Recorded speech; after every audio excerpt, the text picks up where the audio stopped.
अगर आप भी पॉलिटेक्निक के बाद एयरफोर्स ज्वाइन करना चाहते हैं तो यह वीडियो आपके लिए मोस्ट इम्पॉर्टेंट होने वाला है। आज के इस वीडियो के माध्यम से आपको कम्प्लीटली बताया जाएगा कि अगर आप एयरफोर्स को ज्वाइन करना चाहते हैं तो पॉलिटेक्निक के बाद आप एयरफोर्स को कैसे ज्वाइन कर सकते हैं और इसके अलावा आपको कौन कौन से सब्जेक्ट्स पे ज़्यादा फोकस करने हैं ताकि आप एयरफोर्स को आसानी के साथ ज्वाइन कर लें। ये सेम क्राइटेरिया आपका इंडियन नेवी के साथ भी होता है। इंडियन नेवी अगर आप ज्वाइन करना चाहते हैं तो सैकड़ों स्टूडेंट हर साल डिप्लोमा करने के बाद इंडियन नेवी को ज्वाइन करते हैं और सैकड़ों से ज़्यादा स्टूडेंट इंडियन एयरफोर्स को ज्वाइन करना चाहते हैं। तो अगर आप भी इंटरेस्टेड हैं एयरफोर्स को ज्वाइन करने के लिए तो सबसे पहले इंपॉर्टेंट बात आपको ध्यान रखना होगा और वो इम्पॉर्टेंट बात ये है कि आपका जो कमांड है वो आपका पीसीएम सब्जेक्ट पे सबसे ज़्यादा रहना चाहिए। पीसीएम सब्जेक्ट कहने का मतलब ये है कि अगर आपने अपनी कमांड 12th लेवल के फिजिक्स केमिस्ट्री मैथमेटिक्स पे कर ली है तो आपका काम काफ़ी ज़्यादा आसान होने वाला है। क्योंकि अगर आप बात करें इंडियन एयरफोर्स की या फिर आप बात करें इंडियन नेवी की तो इन दोनों जगहों पे जो सिलेबस पूछा जाता है वो क्लास 12th स्टैंडर्ड का ही पूछा जाता है एनसीईआरटी बेसिस पे। ठीक है, तो अगर आपने अपनी फिजिक्स केमिस्ट्री मैथमेटिक्स की तैयारी बहुत अच्छे से की हुई है तो आप आसानी के साथ डिप्लोमा के बाद एयरफोर्स या इंडियन नेवी को ज्वाइन कर सकते हैं। दोनों को ज्वाइन करने का लगभग सेम क्राइटेरिया होता है।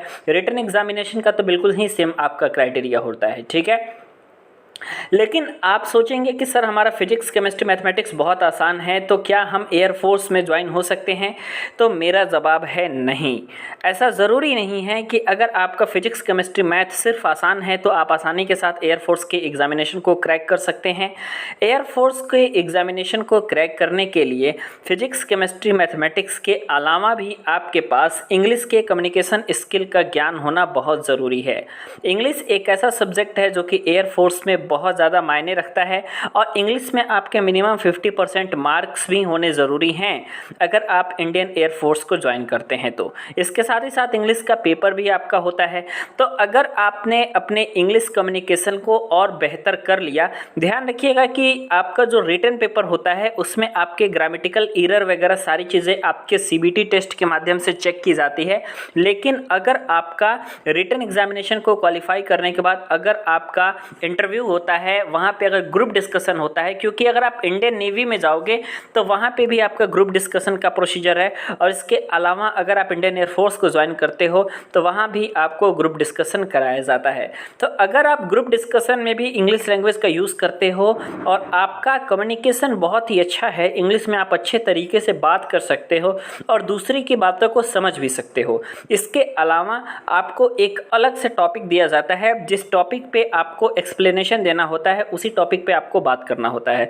तो अगर आपने उस टॉपिक पे बात करना अच्छे से जान गए, अगर किसी भी टॉपिक के बारे में अगर आप आसानी के साथ बोल ले रहे हैं तो आपका इंडियन एयरफोर्स में जाने का सपना और इंडियन नेवी में जाने का सपना आपका बहुत जल्द पूरा हो सकता है।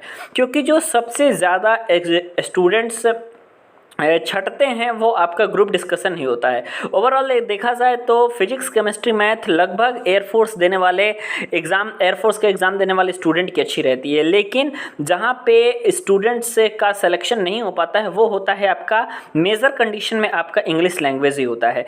तो पॉलिटेक्निक अगर आप कर रहे हैं तो नॉर्मल आपको मैं एक ही सलाह दूंगा कि आपका जो कम्युनिकेशन वाला पोर्सन है, कम्युनिकेशन वाला पोर्सन आप देखोगे कि आपका फर्स्ट ईयर में भी रहता है और आपका सेकेंड ईयर में भी रहता है। ठीक है, एक एक सब्जेक्ट आपके इंग्लिश के ज़रूर रहते हैं।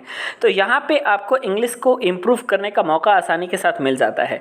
और फर्स्ट ईयर में आप देखोगे तो फर्स्ट ईयर का जो फिजिक्स केमिस्ट्री मैथमेटिक्स रहता है यहाँ से आप आसानी के साथ साइंस के सिलेबस को पूरा कर सकते हो।